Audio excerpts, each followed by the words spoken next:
Welcome back to my YouTube channel.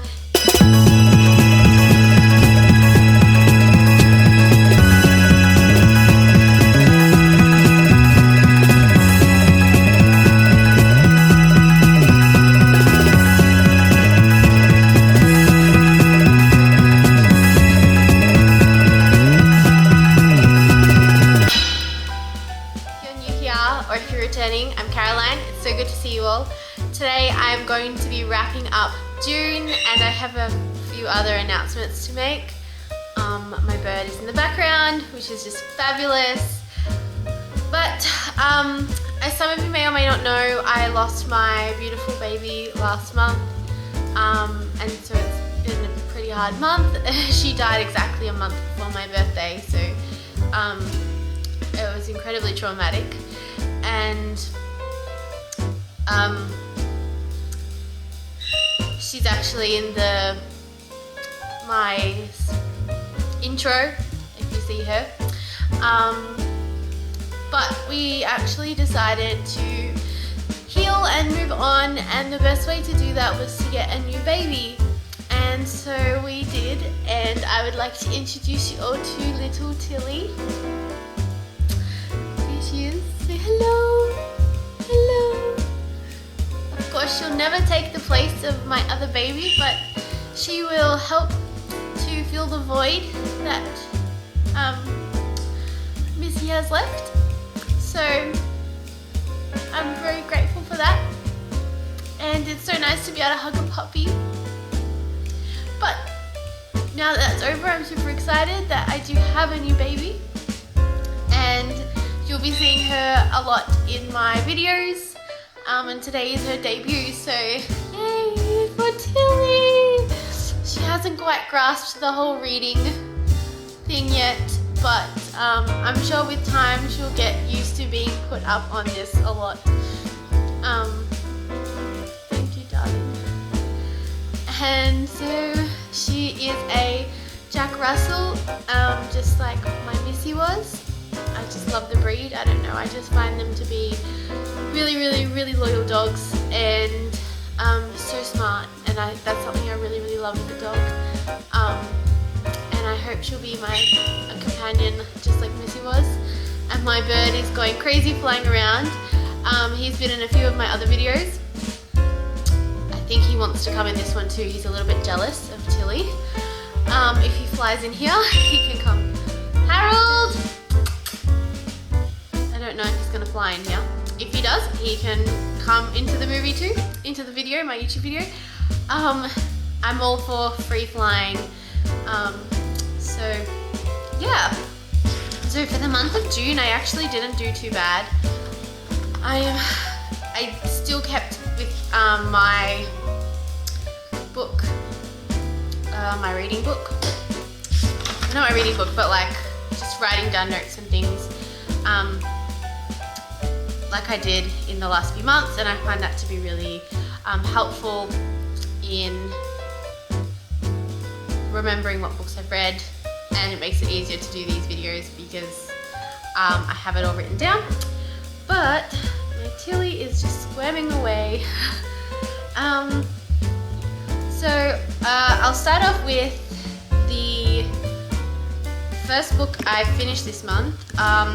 So I was very much so back into hockey romances this month. I bought it 2 series actually. I used to love hockey romances quite a bit when I was younger, and then it kind of died off. There wasn't that many published, and so it's only really been recently that I've been able to get back into them because so many great indie authors are producing that genre, and I just love it, which is it's college hockey romance or college sports romance, because I like football as well. Just depends. There's not really much on baseball or lacrosse or soccer, but it seems to be hockey and football, American football, dominate this area, which is cool. It just means there's more storylines to write for the different sports. So the first book I read was, I think if I go too close, there we go, Reckless King by Maya Hughes. I actually have a video comparing different series, which will be coming out soon. So this was following another book within the written Houseboys, and so that was Heath. So the second book in this follows Heath. The first book was Declan and McKenna, and that was an Enemies to Lovers. This one's kind of a forbidden romance, Heath and Cara. So she's like a TA, and he's the student, and so it's kind of like a forbidden romance kind of thing, but didn't really have that, and I didn't really enjoy it as much as I enjoyed the others.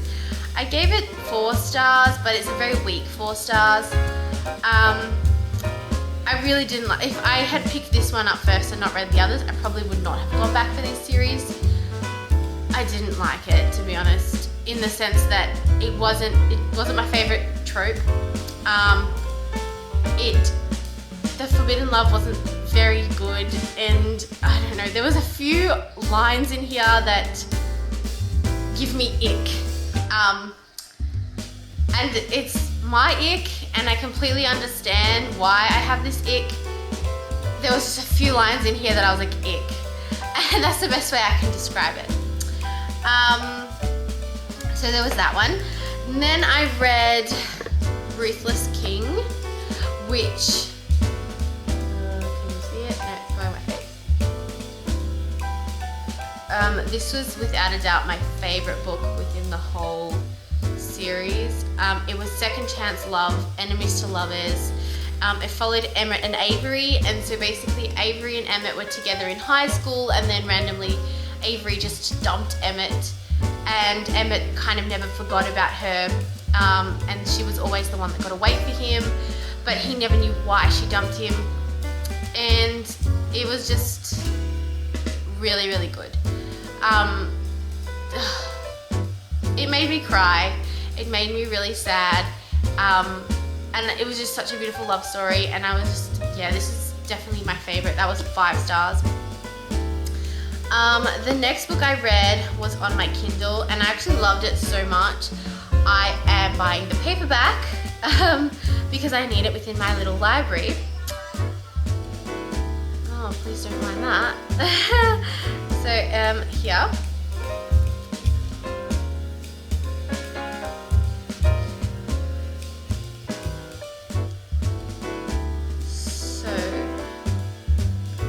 So the next book I read was Neon Gods by Katie Robert, and I'm deeply into Persephone and Hades retellings at the moment, and this is a Persephone and Hades retelling, but way better. So basically the Olympus is like broken up into like the underworld and then like the rest, and Zeus presides over the rest, obviously. But what happens is Demeter, and I'm probably saying these names really wrong, and I really apologize if I am, but Demeter basically promises Persephone to Zeus for her hand in marriage, and Zeus is like a 60-year-old guy, and Persephone is like 21, and so she's like, what the hell? But she has this like fascination with Hades, and so basically each of the gods are like family lines. So Hades' parents were killed, and so there's no more for there's no person for the Hades line, like the lineage is dead, and so basically she crosses into the underworld, and she actually sees Hades is alive, and she falls in love with Hades, but Hades is like into exhibitionism and sex dungeons, and it's just phenomenal. It's so good. Probably my favorite. A lot of people really like this retelling of Hades and Persephone, but Neon Gods is way better. I gave that 4 stars, but like 6 on the Steam scale. Like really, really, really good. The only thing I didn't like is the fact that this book, it ends, and the next book that's coming out follows the son of Venus, I think. So that was the only thing I didn't like, because it would have been nice to continue on with their story, but obviously it's like come to an end, so yeah. And so then I read These Violent Delights. Unfortunately, this was a DNF for me. I really didn't like this book. I was so looking forward to this book as well. To tell you how excited I was to read this book. So many people had said it was so good. It's basically a Romeo and Juliet retelling, but in like 1920s Shanghai setting. And so I was super excited. I started reading this book, and it's basically like this Russian Bolshevik gang is against this Shanghai gang, and like it's the kids that are going to take over. So Juliet is the daughter of the current like mob boss, and Romeo is Roman I think his name is the son of the Bolshevik gang boss. And so basically they had like a forbidden love. I could not stand Juliet. She was an entitled priss, and it was just, it was annoying to read. I couldn't stand this book at all. I literally DNF'd it after 150 pages. The storyline was so slow. The plot line was so slow. It was just taking forever to get through everything, and it was annoying. Dialogue was not fun. It was just really, really, really annoying. So I DNF'd that one. Next, I finally finished The Ballad of Songbirds and Snakes. That ending left me shattered beyond belief. I get that this book was a prequel to the whole trilogy of the Hunger Games, sorry. So as the prequel, it was kind of showing you how snow came to be snow, and the ending got me so hard. I was like, oh my god, this book is going to leave you heartbroken. I gave that 3 stars. A lot of this book I ended up skimming through because it was just slow. But even still, with me skimming through it, I still was able to understand the plot line and everything. Basically, it's, you know, just another Hunger Games, but obviously like these have got lots of different rules. They're not as strict as the current Hunger Games. And Snow is tasked with being a mentor for this girl who's like a traveler kind of thing. She lives like on the outskirts. She doesn't have a district. And so he ends up falling in love with her, but she breaks his heart. And it was just really, really sad. Yeah, very, very, very sad book. Cannot believe I'm saying how sad that book is. But yes, it was really, really sad. Next, I have a book that I waited so long, and the moment it actually came out early, and I was so thankful for it to come out early. I read it literally that whole day. I did nothing. And that is Club 22 by Tate James. This is the 3rd book in the Hades series. I can't even describe this book. Like I just, words fail me for this book. I am happy because some of the conspiracy theories that I had from the 2nd book were proven right, which made me feel really good. But the ending of this book threw me for such a loop. I was like, I don't even understand how to think what's coming next. Excuse me. Yeah, I have no idea what's coming next. I have no idea what to think about. I'm just lost. And it almost feels like the way this book ended, it was just almost like Tate pushed it too far and it's just not relevant to the storyline anymore. Yeah, I have to be honest with you. I even spoke to a few of my friends at the ending of this book, and I was like, I think something funny is going on here. I feel like Tate didn't know how to have a cliffhanger, and so she just went, cliffhanger, I've got it, let's do this. I'm not sure. Anyway, basically in this book, Hades is still trying to chase her tail as her ex-boyfriend or ex-fiance is still trying to take down her empire. And so then basically at the end of this book, her world comes crashing down around her. I can't really say that much more because I will be giving away so much, especially if you haven't read any of the books. I really can't talk about anymore. Sorry. Okay, the next book I read, which I have to be honest with you, I didn't think I would go back for the 2nd book, but I ended up going back for the 2nd book, and I am so happy I did. Lords of Wrath. So the 1st book in the series is Lords of Pain. That that was very dark. There was a lot of bullying in that book. There was a lot of misogynistic behavior in that book. A lot of things I didn't agree with. Doesn't mean I don't like to read about them. I mean, that's just the lack of a reader. Sometimes there's instances, there's storylines, there's things you're like, ooh, I wouldn't like that in real life, but that's why it's fiction, that's why it's fake, that's why it's a story. It's not real. But basically in Lords of Wrath, Story lets her 3 guys know that she has a stalker, and so the shift in the, let me like backtrack a little bit.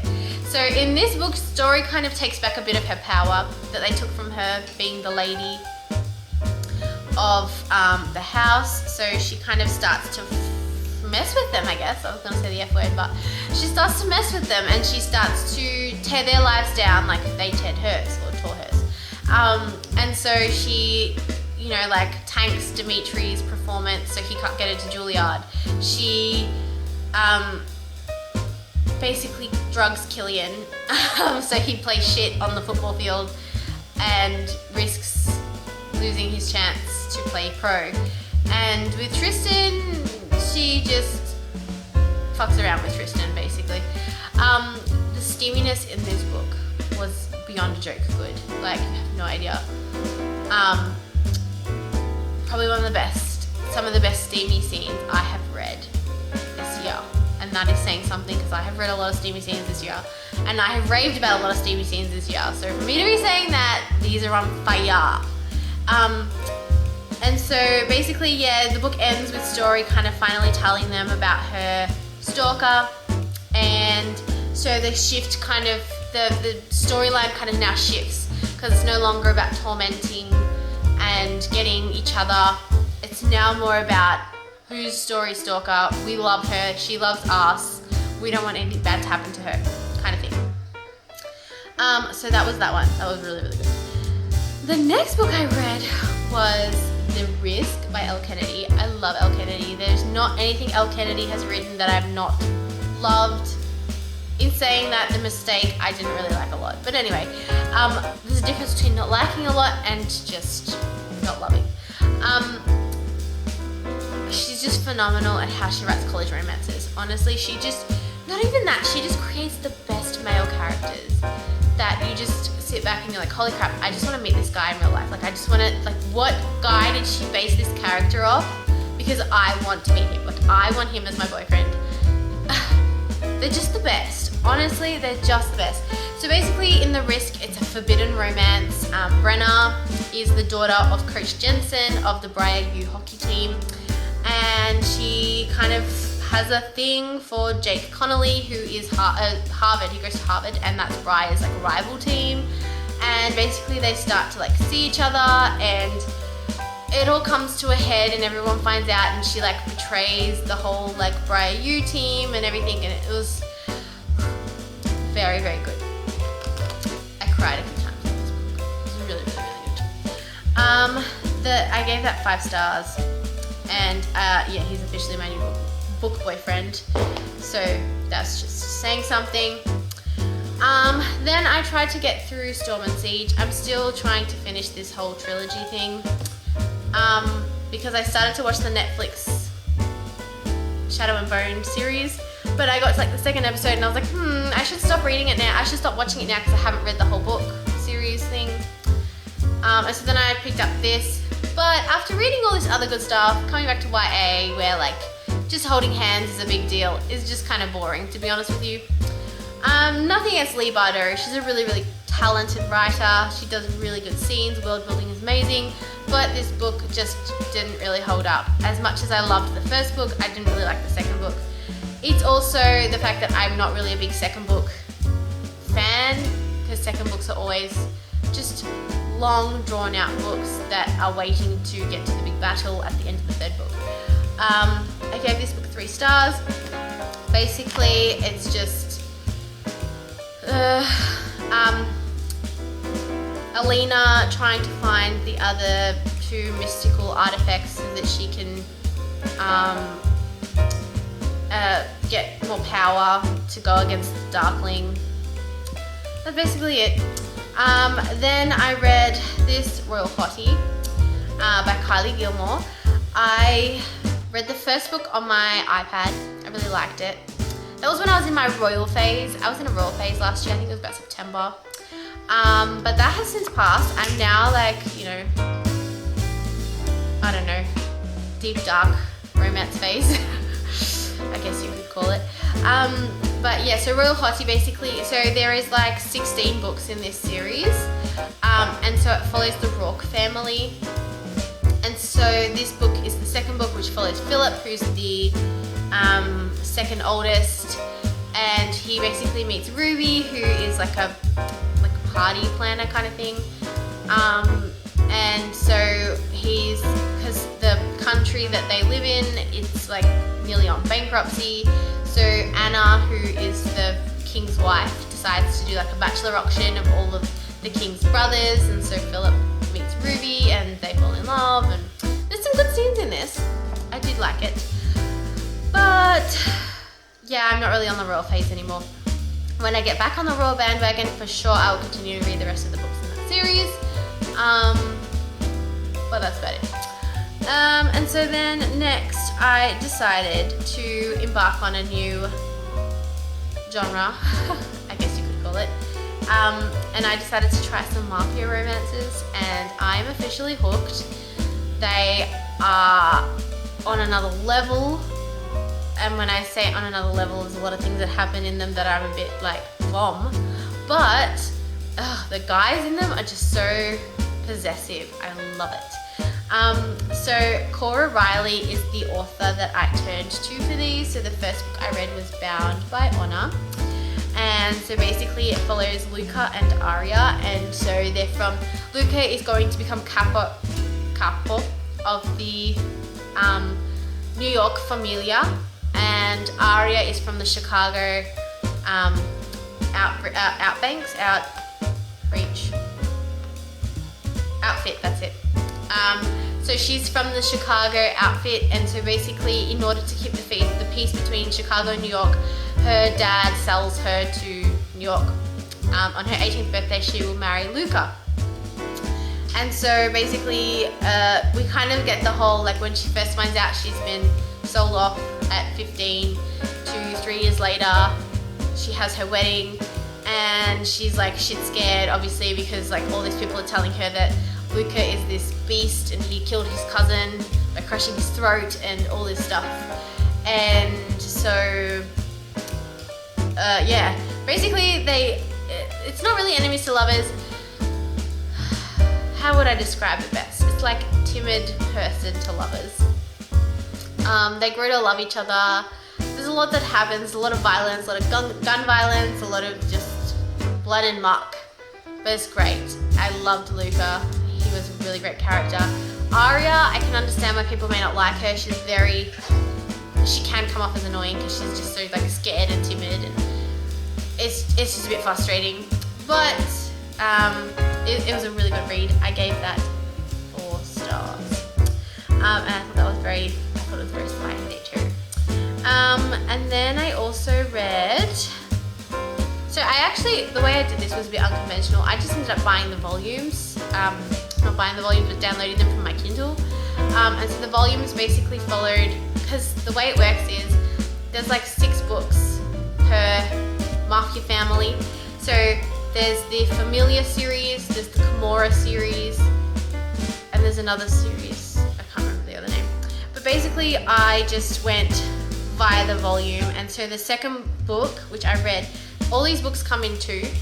So I ended up reading the first of Luca and Aria, then I read the first of Dante and Valentina. So Dante's the couple of the outfit, and he married Valentina in her second marriage because her husband died, and Valentina is Aria's cousin. And so basically, this is what it looks like. That's what it looks like. And so basically Dante marries Valentina, but Dante, he's a widower, and he didn't really want to get remarried because he married for love, not in a arranged marriage kind of thing. And so he doesn't really want to get remarried. He gets remarried because he's only 35. Valentina's like 23. And so she's like, I want to make this work, because her first husband was actually gay, and that is not allowed in the mafia. You're not allowed to have like gay members, like they have to marry women. And so there's like a lot of like treason that happens within the mafia and like that kind of thing. Still a lot of blood and guts. Very good. And then I also read Bound by Duty. No, Bound by Love. Ooh. Yes, here we go. I gave that 4 stars too. And then I did Bound by Love, which is the second book in the Luca and Arya series. This book kind of is 6 years ahead. So basically it goes Arya, Valentina, then it goes her sister, Arya's sister Gianna, and then it goes Arya's sister Liliana. And in Liliana's book there is a very big thing that happens, which I can't talk about because it will ruin like 4 books. But I can't breathe. And so basically war is declared between the familiar and the outfit, and in the second book we kind of get like that war. Now we're in like the middle of war between the 2 families, and yeah, all these other good stuff. I gave that 4 stars as well. Very steamy. Loved the series. Full on into mafia romances right now, and can't wait to talk to you more about them. But that's about it. That's all I read this month. I probably may finish the second book in Dante and Valentina's series, but don't think so. I'm just switching between books now. But that's about it. That covers me for the month of June. I think I read about 13 or 14 books this month, so it's not too bad. I'm still 1 book short from my reading goal, which sucks. I don't actually know. I think I'm gonna have to lower my reading goal. I said to read 180 books. I like told myself I'd read 180 books this year, but I don't think I'm gonna reach that. I had a punishing pace at the start of the year. I was doing like 30 books a month, which was great.